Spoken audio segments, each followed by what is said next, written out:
नमस्ते। ABS classes में आपका स्वागत है। पिछले दो वीडियो में हमने चाइल्डहुड एंड ग्रोइंग अप के दो क्वेश्चनों को बताए थे। आज के इस वीडियो में हम कोर्स 3 यानी कि लर्निंग एंड टीचिंग के पहला क्वेश्चन को बताएंगे। एक और रिक्वेस्ट करना चाहूँगा कि अगर आप इस चैनल पर नए हैं तो चैनल को सब्सक्राइब ज़रूर करें। चलिए अब क्वेश्चन की तरफ देखते हैं। क्वेश्चन है कि अधिगम प्रक्रिया को स्पष्ट करें तथा अधिगम को प्रभावित करने वाले कारकों का वर्णन करें। इसका आंसर है कि अधिगम एक मनोवैज्ञानिक प्रक्रिया है तथा किसी भी प्रकार की शिक्षण प्रणाली में अधिगम का महत्वपूर्ण स्थान है। शिक्षा मनोविज्ञान में अधिगम को विशेष महत्व दिया गया है। अधिगम शब्द का प्रयोग अधिगम प्रक्रिया तथा उस प्रक्रिया के मूल्यांकन दोनों के लिए किया जाता है। अधिगम का समान अर्थ है सीखना अथवा व्यवहार में परिवर्तन। छात्र के व्यवहार में परिवर्तन अनुभव तथा प्रशिक्षण के द्वारा ही होता है। उदाहरणार्थ, एक बालक जलती हुई मोमबत्ती को पकड़ लेता है। लौ पकड़ने से उसका हाथ जलने लगेगा तथा बालक को पीड़ा होगी, तो वह भविष्य में बालक पुनः अग्नि के नज़दीक नहीं जाएगा। यह बालक का अपना स्वयं का अनुभव होगा और इस प्रकार के सीखने के अनुभवों द्वारा जो है सीखना कहते हैं। एक छात्राध्यापक पढ़ाना नहीं जानता, लेकिन सर्वप्रथम सहपाठी समूह में शिक्षण कराया जाता है ताकि शिक्षण कौशलों के संबंध में जान ले। उसके बाद शिक्षणाभ्यास कराया जाता है ताकि शिक्षण कौशलों के संबंध में भी जान ले। उसके बाद ही उसे वास्तविक शिक्षण कराया जाता है।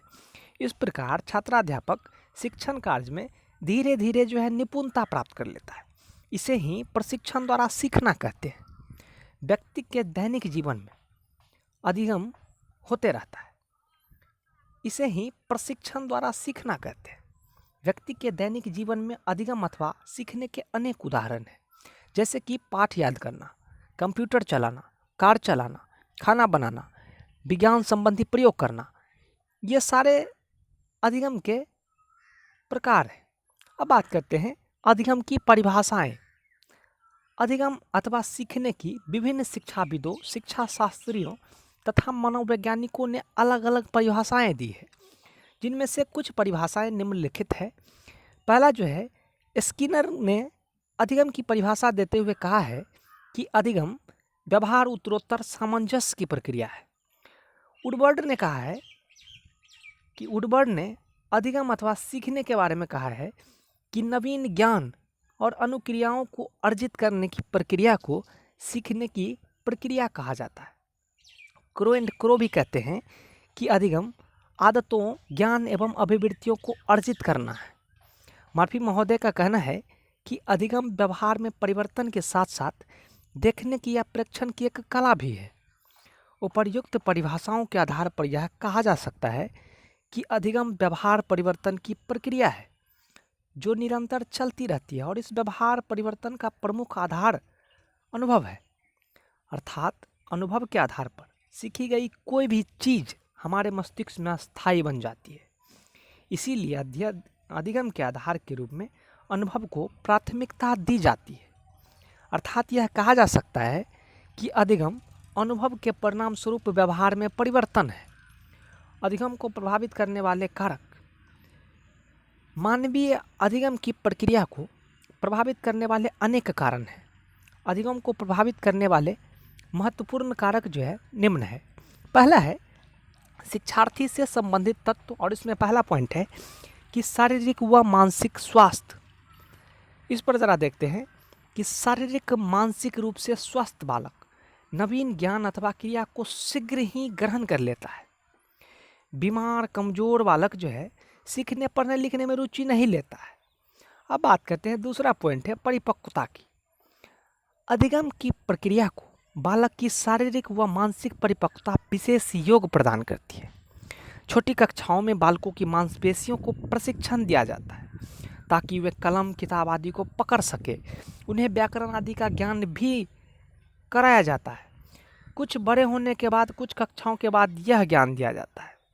अब बात करते हैं सीखने की इच्छा पर। यदि बालक में सीखने की इच्छा है तो वह नवीन एवं कठिन ज्ञान को आसानी से सीख सकता है। नवीन ज्ञान के सीखने का इच्छुक छात्र विपरीत परिस्थितियों में भी सीख लेता है। ईश्वर चंद्र विद्यासागर इत्यादि जो है इनके उदाहरण हैं। चौथा पॉइंट है बुद्धि। तीव्र बुद्धि वाला बालक नवीन सामग्री को शीघ्रता से सीख लेता है। तीव्र बुद्धि के साथ अभिप्रेरणा की अति आवश्यकता है। मंद बुद्धि वाले छात्रों को नवीन सामग्री सीखने में कठिनाई होती है। सीखने वालों की अभिवृद्धि की बात करते हैं। यदि सीखने वालों के विषय के प्रति सकारात्मक अभिवृद्धि है तो वह उस विषय वस्तु को सरलता से सीख लेता है। इसके विपरीत नकारात्मक अभिवृद्धि वाला बालक शिक्षण के काफ़ी परिश्रम करने के उपरांत भी नहीं सीख पाता है। अब छठा पॉइंट है अभिप्रेरणा। सीखने की प्रक्रिया में अभिप्रेरणा का महत्वपूर्ण योगदान है। यदि बालक को नवीन ज्ञान अथवा कार्य को सीखने के लिए प्रेरित नहीं किया जाता है तो वह उस क्रिया में रुचि लेगा। अभिप्रेरणा से सीखने की इच्छा प्रबल हो जाती है। अभिप्रेरणा उत्पन्न करने के लिए आवश्यक है कि बच्चों को उसका लक्ष्य स्पष्ट कर दिया जाए। सातवां पॉइंट है कि कार्य का समय। यदि बालक लगातार अधिक समय तक कार्य करता रहता है तो वह थकान का अनुभव करने लगता है। थकान के समय अधिगम क्रिया में अवरोध आ जाता है। समय विभाग चक्र बनाते समय भी इस बात का ध्यान रखना चाहिए कि बालकों को थकान कम से कम हो। आठवां पॉइंट है कि आकांक्षा का स्तर। यदि छात्र का आकांक्षा का स्तर उच्च कोटि का है तो वह उच्च स्तर के ज्ञान को सीखने में रुचि लेगा। आकांक्षा का निम्न स्तर छात्र को निम्न स्तर का ज्ञान ही प्राप्त करने के लिए उत्साहित करता है।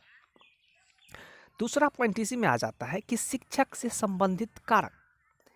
सीखने को प्रभावित करने वाले कारकों में शिक्षक की भी एक महत्वपूर्ण भूमिका होती है। इसी में पहला पॉइंट है कि विषय का ज्ञान। यदि शिक्षक को अपने विषय का पूर्ण ज्ञान है तो अपनी योग्यता एवं अनुभव से छात्रों के सीखने को प्रभावित कर सकता है। अपूर्ण ज्ञान से वह छात्रों को सीखने में प्रभावित नहीं कर सकता है। पूर्ण ज्ञान होने पर वह छात्रों को आत्मविश्वास के साथ पढ़ा सकता है। दूसरा पॉइंट है कि शिक्षक के गुण। प्रभावी अधिगम के लिए शिक्षक महत्वपूर्ण भूमिका अदा करते हैं।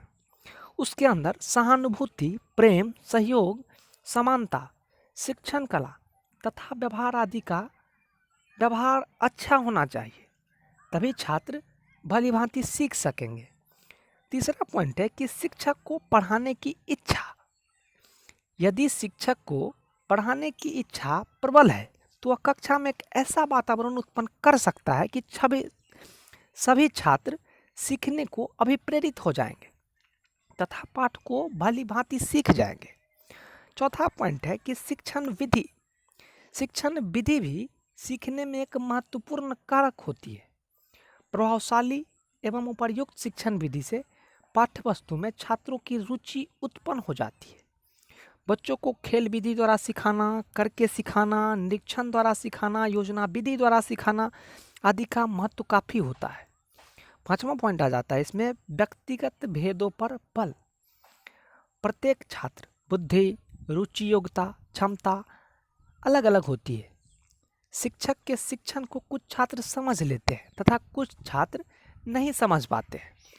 व्यक्तिगत भेदों के कारण छात्रों को व्यक्तिगत शिक्षण की आवश्यकता होती है। इसीलिए मनोविज्ञान में प्रतिभाशाली, मंदबुद्धि, विकलांग आदि प्रकार के बालकों को अलग अलग शिक्षा की आवश्यकता पर महत्व दिया गया है। अब है छठा पॉइंट कि शिक्षक के व्यक्तिगत प्रभाव। शिक्षक के व्यक्तिगत प्रभाव छात्रों को सीखने को प्रभावित करता है। इसमें शिक्षक की योग्यता तथा व्यक्तित्व छात्रों के सीखने को विशेष रूप से प्रभावित करता है। तीसरा पॉइंट है पाठ्य सामग्री से संबंधित कारक।